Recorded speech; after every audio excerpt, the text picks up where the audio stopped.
Always fun to do a little bushwhacking when you try and find a fishing spot that is going to work for you. We're out here on the Raven and on a piece of Alberta Conservation Association property called the Drake property. And we're going to hear a lot more about it with Kevin Gardiner, an ACA biologist who's done an awful lot of work in getting this area ready for some visitors to come in and do some fishing.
Well, Kevin, one in the net already, so it's kind of cool. Talk a little bit about why you're so passionate about sharing this place with other anglers.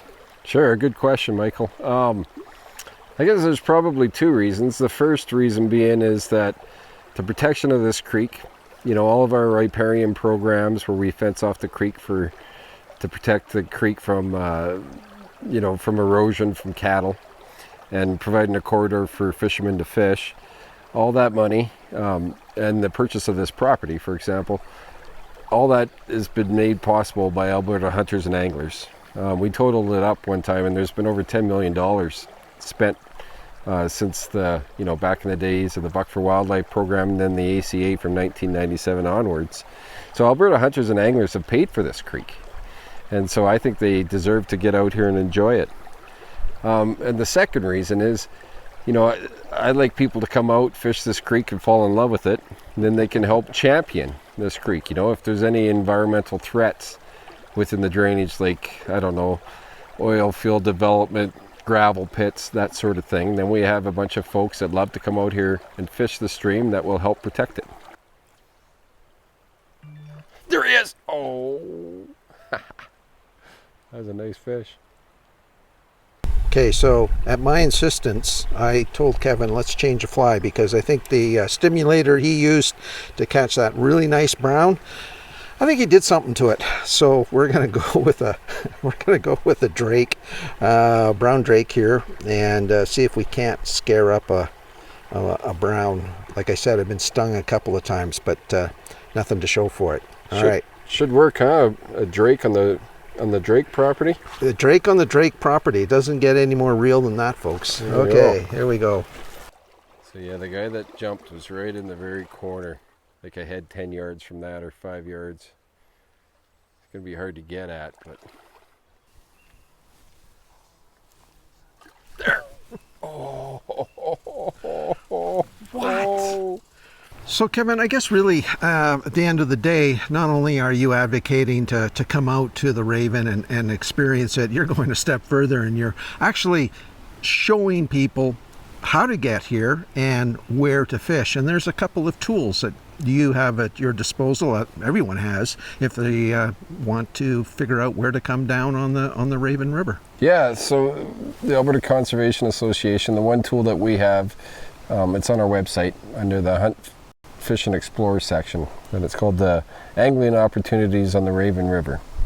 So you can access that, anywhere that you have cell coverage, and you can go on there, play around a little bit, and it gets you to a map, and you can click on the different polygons we have of different areas that show areas that either we own or pieces of property that we manage, either Crown property or areas where we have agreements with private landowners. So you can click on one of those polygons, and what comes up for you is the information on whether or not you have to ask permission first to go to these pieces of property, and if you do have to ask permission, who the landowners are and their phone numbers.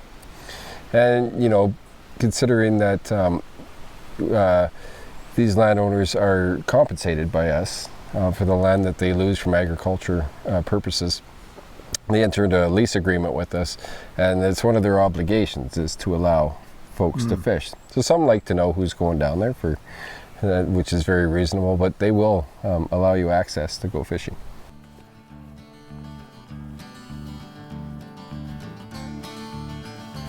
Well, an amazing day out here on the Raven River. I want to thank Kevin Gardiner from the Alberta Conservation Association very much. I will forgive him for catching the first and largest fish of the day, and I'm skunked, but you know what? That's why they call it fishing and not catching. How's that for a cliche for a guy that didn't do anything? But anyways, folks, this is just amazing. I can't talk highly enough about the North Raven and the work that's been done here. Let's hope for generations to come that this area remains as vibrant and as healthy a fish habitat as it is today. Anyways, now you know why Kevin is so passionate about wanting to share this area with all Albertans. Anyways, we'll leave it there for now. Till next time, everyone, I'm Michael Short. Come on, let's go outdoors. I've got to have one more cast.